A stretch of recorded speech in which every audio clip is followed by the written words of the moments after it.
Dandalin matasa. Shirin dandalin matasa. Dandalin nan da yake wayar da kan al'umma.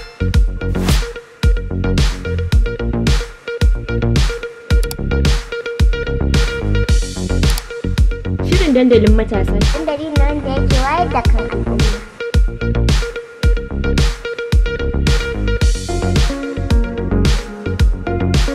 Dandalin matasa. Dandalin nan da yake wayar da kan al'umma.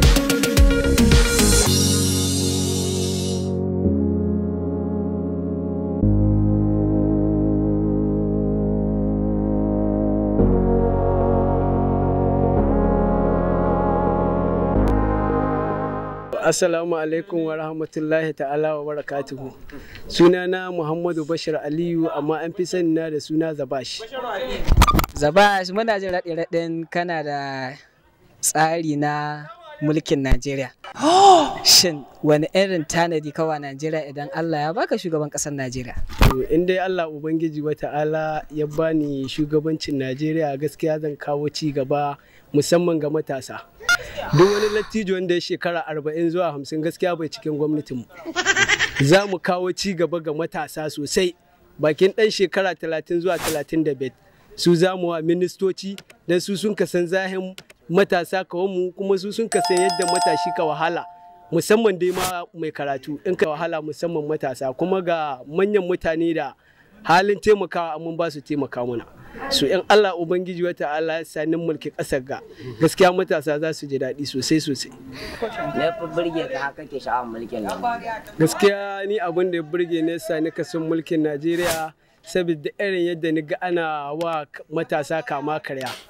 Ba a neman matasa sai ga siyasa sai zaɓi ya to. Amma da an ci kuma su awwalakantacci za ka ga tsoho ya shekara 90 ko 80 an ɗauko shi an bashi minista ko kwamishina, amma ga matashin da ya wahala sosai ya yi banga siyasa an kaci amma an zura mai ido.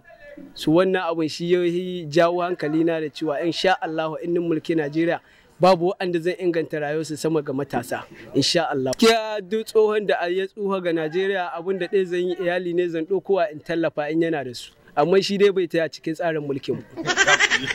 To su matasan da aka banga siyasa da su wani shawara za ka ba su? Su kuma matasa gaskiya shawarar da zan baku ku daina banga siyasa. Akwai hanyoyin da za ka bi ka gudanar da siyasa ka lahiya lau ba sai ka yi banga siyasa ba, musamman yanzu da ilimi yawa su social media.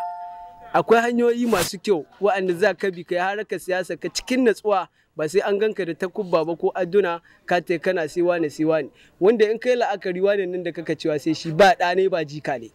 Duk dai mu ne ɗayan talakaya ku bayi, mu ne za mu ta muna da jace muna banga siyasa, kuma ƙarshe an kaci mu za a walakanta, mu za a waci da mu.